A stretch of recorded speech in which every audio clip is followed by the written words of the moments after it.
Howdy, y'all, and welcome back to the Cowboy Chemist. Now, in our last episode, we talked a little bit about lubricants, and I promised y'all a little bit more in-depth look at what lubricants actually are. So we're going to take a look at that. I prepared a whiteboard here with, kind of some basics about them. Now, there's a fair amount of mathematics that goes into a lot of this stuff. I didn't think it would be really advantageous to cover that just from a basic standpoint. It can get kind of tedious. And for those that really want to look at that much more into it, there are plenty of textbooks out there that can list that and go through examples. But just for the average person, a lubricant is what we have listed right here. It's a substance that reduces friction when applied as a surface coating to moving parts. And really, in our example, our F-250, that applies really well, especially with all sorts of auto mechanics. You've got tools that require lubrication. That's moving parts. They need a coating of oil to make sure that they move smoothly and free of friction.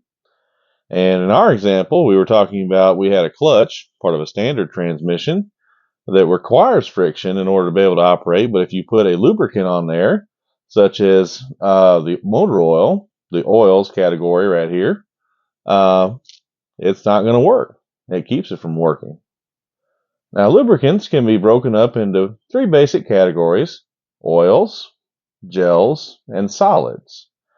Now, you might say, okay, well, oils, I can see that. That's, pretty everyday. Gels, maybe, that can kind of make sense. But solids, really? A solid being a lubricant? We'll talk about that here in just a second. Now, most lubricants are made of something called hydrocarbons. Now, you might say, well, hydrocarbons, what do you mean by that? That's a $10 word.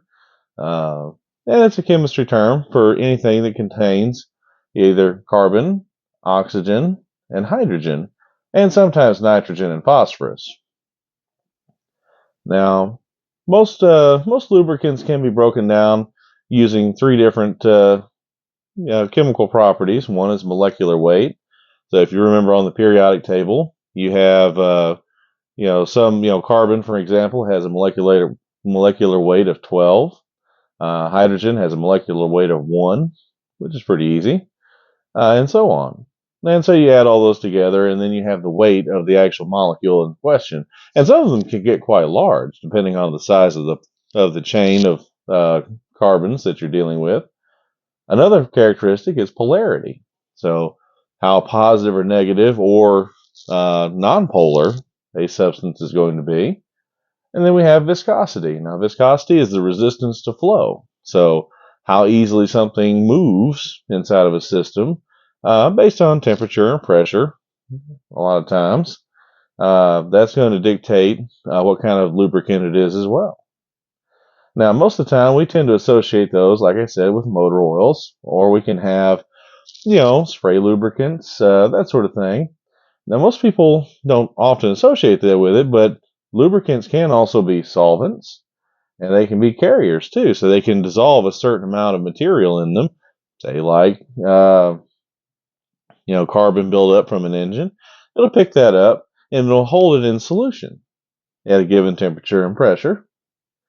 And it's also a heat manager. So the heat capacity of the particular lubricant in question, and so on. They also, as lubricants do, they prevent wear. And, that kind of leads us into the next category over here, which are gels. Now, most of those are made up of water and glycerin.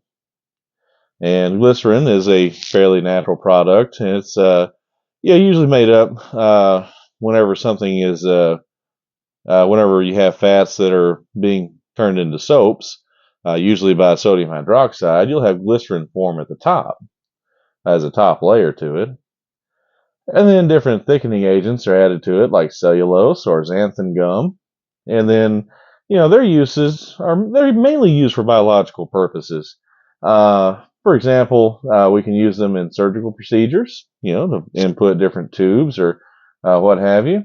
They're also used for massage therapy. So whenever that masseuse is working on your muscles or on your skin, something that requires some sensitivity, they're going to use that there. We also use them in shaving. So like shaving creams and that sort of thing. That's going to have a certain amount of gel lubricant in it. But probably the most common category is down here in the South what we call boot knocking. And if you don't know what that is, look it up. I'll leave that to you. But what you find on your internet search is entirely on you. And that brings us to our last category, solids. Solid lubricants. Now, most of the time, or a lot of times, some of the more common ones are PTFE, what they call Teflon. Now, they can also be graphite. So graphite, like what you would find in a number 2 pencil. The old timers call it your pencil lead, but it's not really that anymore. It's actually a graphite that's been compressed that you use to mark on paper with. And really, they're any sort of layered sheet polymer structure of a solid, and that slip over the top of each other very easily. Now, those are used where vacuum maybe is a consideration. If it's very very low atmosphere, high heat can be a concern, or where contamination or standard oils or lubricants are going to fail.